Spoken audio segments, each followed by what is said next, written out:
Good morning.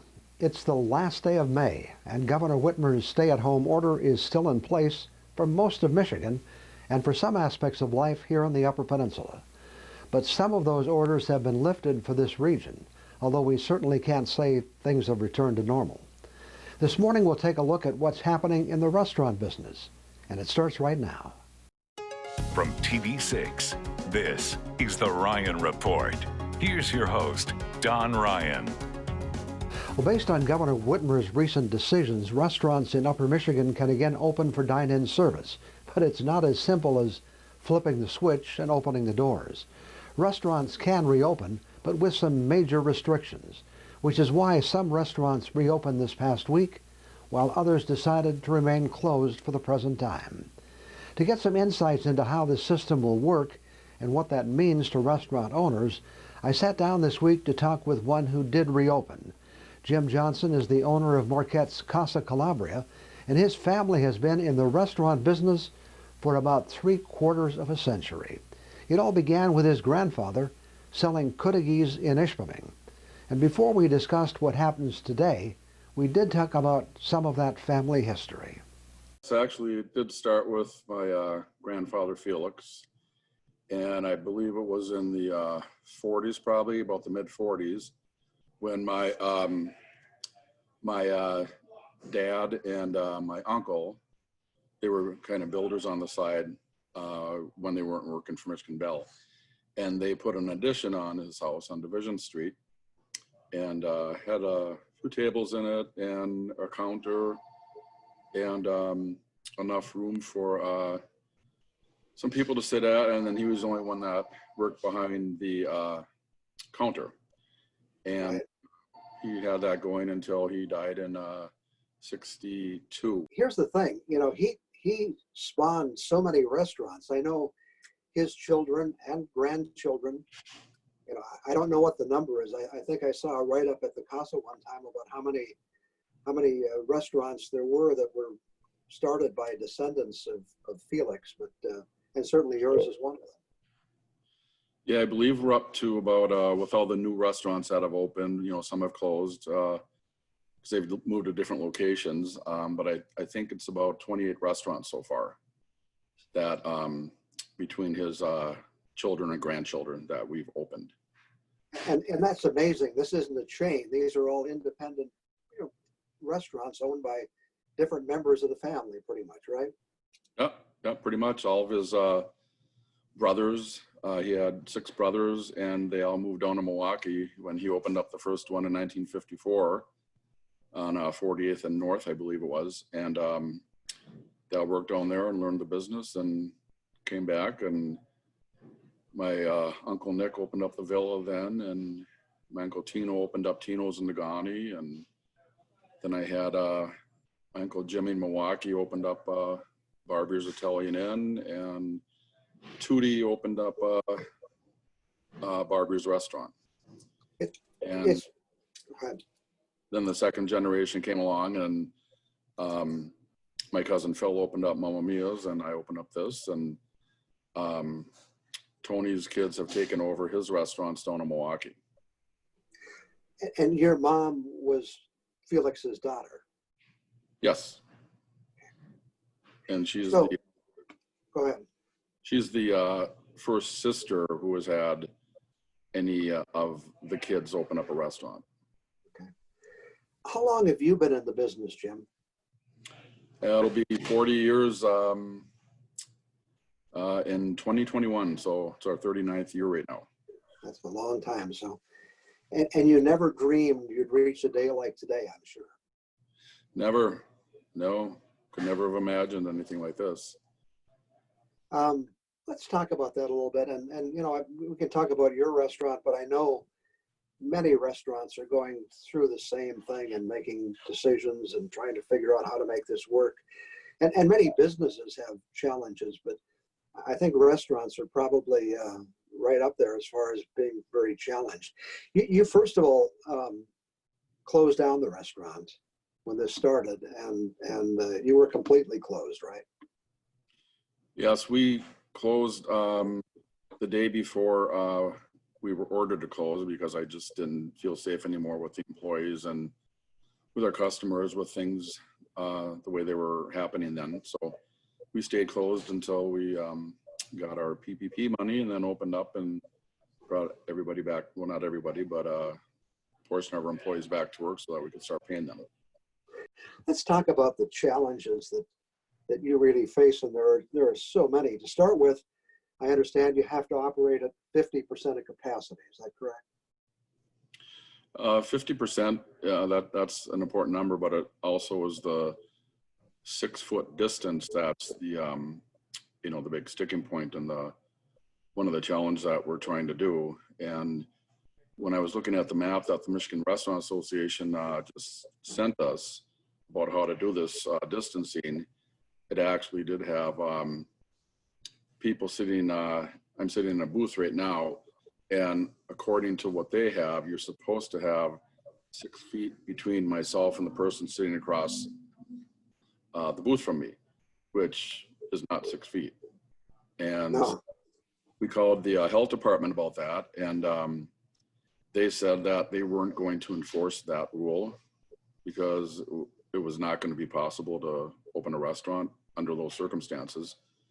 So they weren't going to enforce that, and they're just going to enforce the 6 foot distance between individual tables, which means 6 feet between the actual chairs where you're sitting. So it's going to be a little bit more. I just measured as 20 inches that people sit away from the table. So you've got to have another couple feet there besides the 6 feet. So it's actually going to be about 8 feet between tables that you have to move them apart. So that's, it's got to be a real, you have a fairly good sized place, but that's got to be a huge challenge for some of the restaurants that are smaller.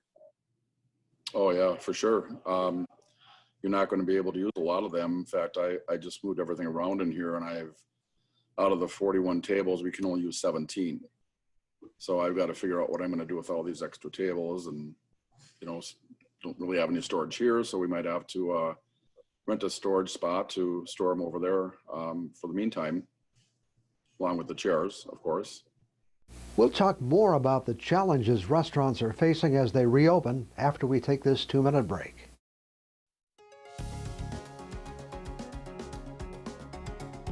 Continuing our conversation with Jim Johnson, owner of the Casa Calabria in Marquette, we talked about the fact that restaurants are always held to a high standard of cleanliness, but that under the current orders, they will be required to take additional steps to ensure safety.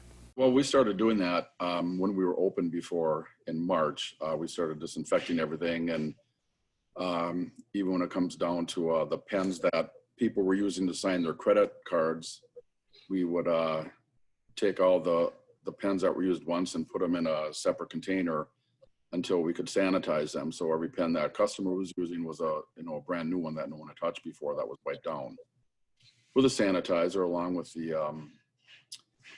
the guest checks that you give to them, and the holders, those would all be wiped down. All the menus were being wiped down.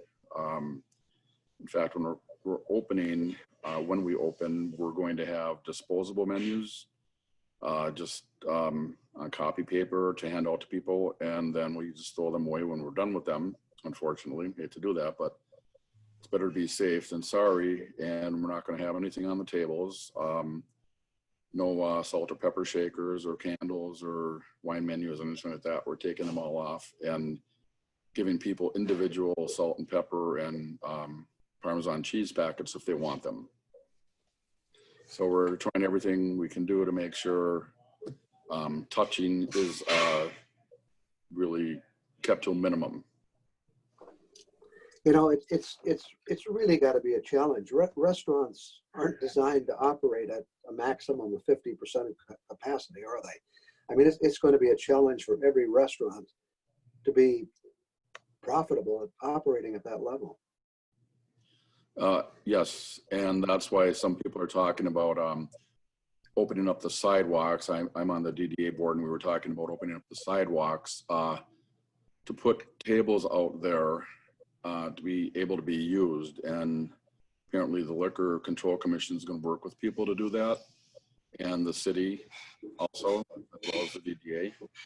And So that's probably going to be a possibility, but then there's always the issue if it turns really cold or if it starts to rain, what do you do with all the people and where do you put them? And, you're not going to be able to bring them inside because you don't have any extra tables, especially if you're filled up.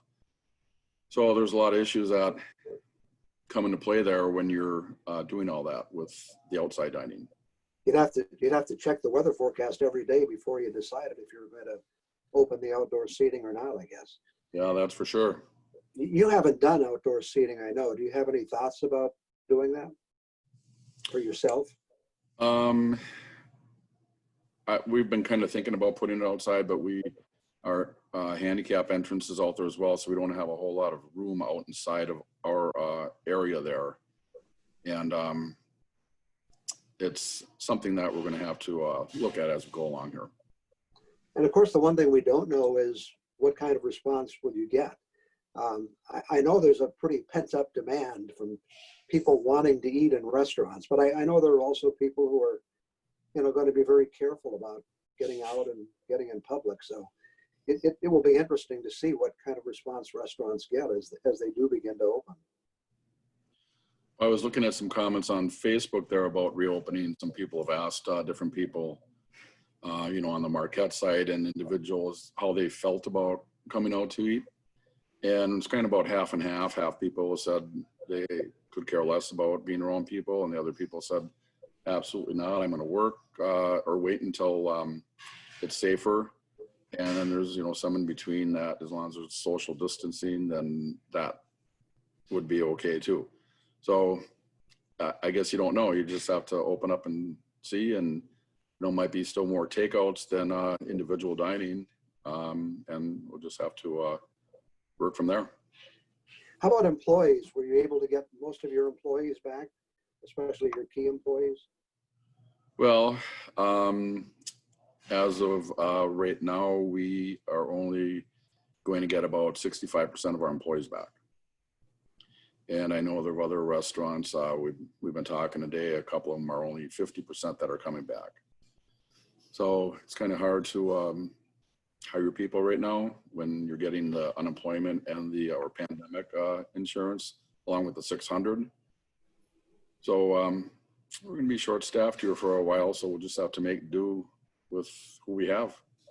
I think there is some requirement too from the health departments or from the governor that you have to provide some additional training for employees as to how they react and how they carry out their jobs.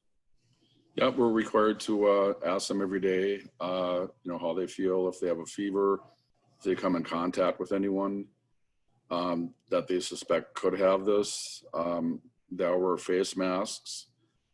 And if anyone has come in contact with someone that has come back on a trip from outside of the area,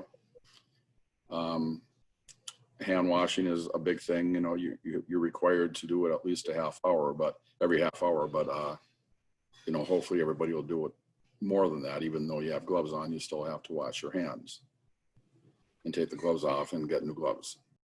I'll be back with more questions for today's guest after we take this break.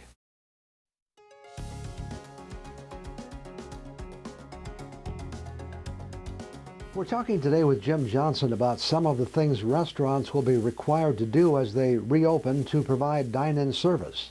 For some locations, it will mean customers will have to wait outside or in their cars until their table is ready. That's probably what we're going to do. We don't have a real big waiting area, and by the time you keep 6 people 6 feet apart, you don't have a lot of room for them to sit. So our plan is to give people, we have pagers here that we can give them and go out and sit in their car because they work in our parking lot, and just have them sit out there, and then we'll page them when their table's ready and they can come in, and there won't be anybody waiting in the lounge area there. The bathrooms are also kind of a problem as to what you're going to do with that. I know a lot of restaurants have bathroom attendants where they're keeping one person they're only allowing one person at a time to go in there. And then after they leave, you go in there and wipe down everything that they've touched, any soap holders or the faucets or the handle on the toilet, things like that you should be aware of as well. So many of the restaurants are really going to be having additional costs that they're going to have to probably deal with just to be able to operate at this lower capacity, to be able to do all those things that have to be done. Yes, we've had to add on extra employees because of getting takeouts along with dine in. It's going to be difficult in the kitchen to keep up with both. Luckily, we won't have as many people as we normally do because of the only 17 tables that we're going to be using.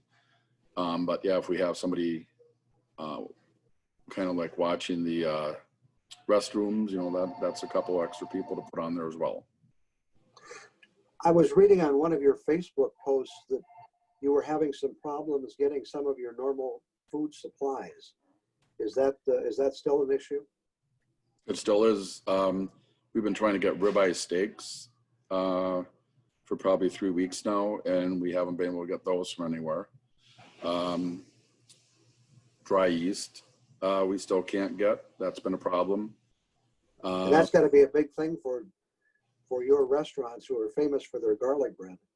Yeah, we had to get accustomed to using the different yeast that we have. We're using the cake yeast now, so it's kind of have to change the recipe a little bit to make sure it rises the right way and handles the right way. So it's, yeah, even the cheese, mozzarella cheese, a lot of people didn't have anything in stock. The distributors didn't, because, you know, the distributors also they had so much food left over after all this, and I know they had to throw a lot of it away like we did because it was expired. And so now they don't want to order anything extra out of the ordinary. So if you're kind of trying to order an item that isn't an ordinary item, you just can't get it. You mentioned being on the DDA board, and do you feel that the DDA and the city and the restaurants are going to be able to work together cooperatively to try to make this thing work as best it can? Oh yeah, we just had a Zoom meeting, and Becky Salmon,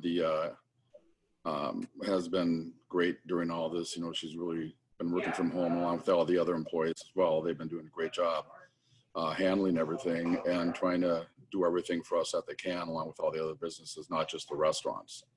And Mike Angeli also, he's on our board, and he's doing everything he can for us as well. So everybody has been very cooperative, and not just in helping the restaurants, but in all the other businesses as well. You know, the other thing, obviously Marquette and many UP cities depend very heavily on tourists, and almost every festival has been canceled, I know, in Marquette and many other places as well. That's probably going to have some effect on all the businesses long term, isn't it? Sure. You know, I guess kind of in a way, tourists are kind of good and bad right now, where you kind of want the tourists, but you kind of worry about if they're coming from other areas, Detroit, Chicago, where the virus is still going pretty strong. You kind of worry about them coming in, and you don't really know who they are and which people are coming in. So, you know, kind of a double-edged sword here, but just kind of have to work through it. But yeah, with all the events being canceled, you know, the 4th of July week, that's always been a really big week for all the restaurants here in town, and hotels obviously as well. And so they're not going to do as well, but you know, maybe things will kind of settle down a little bit more towards the end of the summer, and we can get maybe back to normal. Well, thanks very much for talking with me, Jim. Any closing thoughts before we go? Well, I guess, you know, since I'm probably speaking for all the restaurant owners, is to hopefully be patient with us and all of our employees. It's something we're all getting used to, and this is almost kind of like opening up a new restaurant for all of us, the way we have to redo things and change the seating around, and a lot of us are going to have to hire brand new employees, and it's going to be a difficult time here. So hopefully everybody will be understanding and patient with all of us. I appreciate Jim taking the time to talk about some of the challenges that he and other restaurant owners are facing as they reopen their doors for customers. I hope you will patronize our Upper Michigan restaurants, but also take his advice and be patient with those who provide this service, since many will have new employees and they have a lot of difficult adjustments to make to serve you safely. Some other food for thought in just 2 minutes.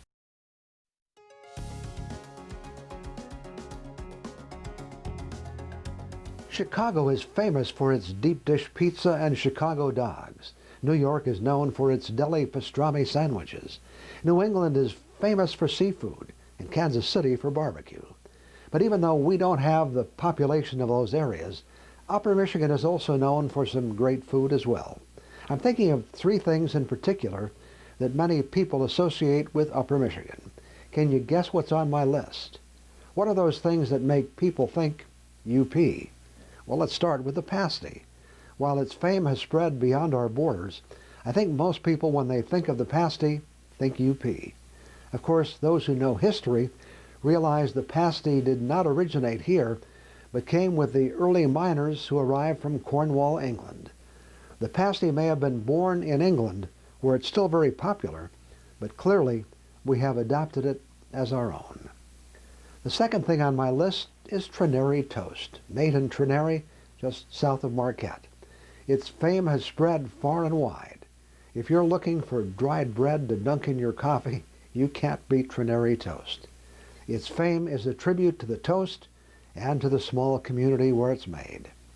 And the third item on my list of foods we associate with Upper Michigan is the Kuttigi.